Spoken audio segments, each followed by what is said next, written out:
This one is going to be about totem animals. Um, Power animals, guides, whatever. Um, I first learned about totem animals probably at the very start of my spiritual journey. It was one of the first things I looked at. When I was younger, probably around about 7 years old or something like that, I remember walking to school one morning. Probably, I think it was autumnish, and for whatever reason, I decided to go and walk through the side gate rather than around across the oval like I used to, mostly. And as I was walking along, I could hear the ravens up in the trees, cawing, talking to each other, as they do. Now, me being a very inquisitive lad at the time, decided I would also try and mimic them and see if they would respond. So I did, and they responded.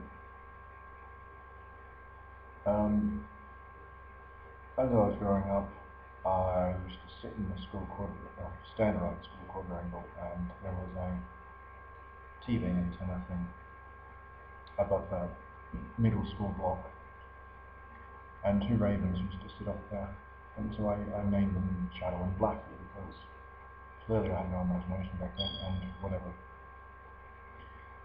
So they were kind of my friends when I couldn't be bothered socializing with humans. Needless to say, by the end of year 12, they used to find me on the school. I'd step out the year 12 round, walk across the quadrangle, through two shelters sometimes, and they would follow me all the way to the computer. It was quite good. Very cool. Now, of course, Raven is one of those totems that everybody does. I have this by D.H. Farmer. Now, alphabetical order. Oh, makes it easy. Going the wrong way, because I don't know my alphabet. Yay. Too far. There we are, I found it. So it was Raven.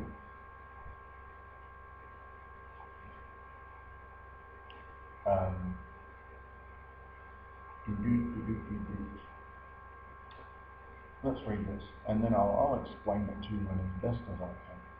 If Raven is your power animal, you prefer the solitude to the company of others, which is generally pretty true. As you mature, your spiritual awareness expands, which simultaneously your capacity to manifest it, your preferences and desires increases. You're a spiritual healer. When you're present, everyone around you can feel it. I've got notes on that, actually. You must be vigilant about any personal shadows that interfere with your true mission and that try to take you off path. You're able to communicate easily with animals. Yep. You carry yourself with a reserved air of confidence and strength, remaining alert to all that's occurring around you. I try. You always know what to do, and when necessary, you do it quickly and decisively. Depends on the day. You're a natural shapeshifter, able to subtly disguise yourself as you occasionally feels full, even to the point of seeming invisible to others. Again, I've had circumstances where that is applicable. Now, many of you are probably thinking, oh, another raven, or oh, another wolf, or whatever. I know there are those specific totem animals that are quite popular. Now, it's all well and good. I have had numerous experiences with Raven over the years, and these are my personal experiences. Now, I've also had experiences with moth and with spider. Spider would be my shadow token, and I terrify the little bastards. And so, yeah, to me, Raven is my power animal. It's cool. It's cool. When there was a period, a few years back, where I was extremely upset with myself, whatever. And I went up to visit the snow, and I'm sitting there and blah, blah, blah. Did a meditation there, and the feeling I got was rely on the raven. Rely on your power animal before anything else. And it got me through it.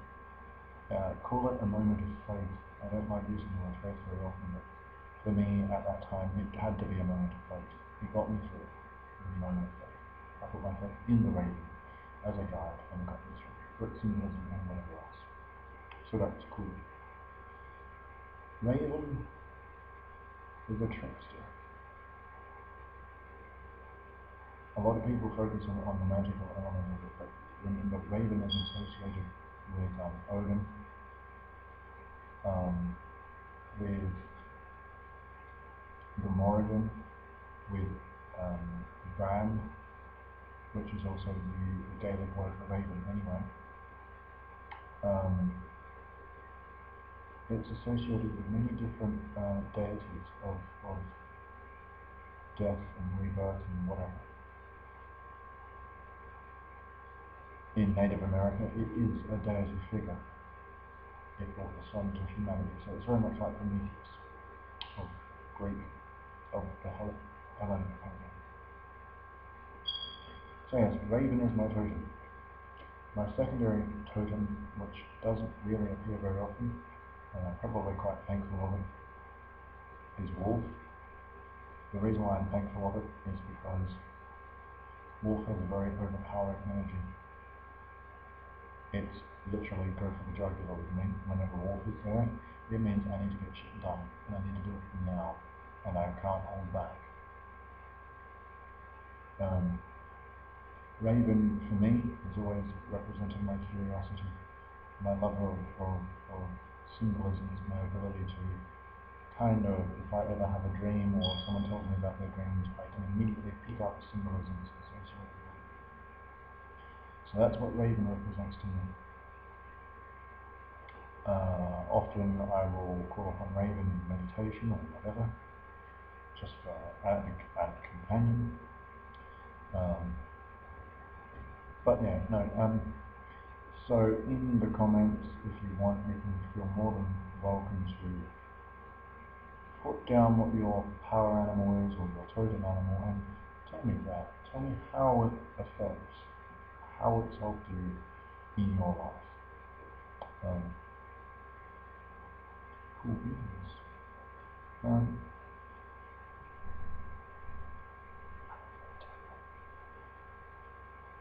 So if I end up making more videos tonight and I start getting hyper, this is the culprit. Either that or Raven is just having a laugh.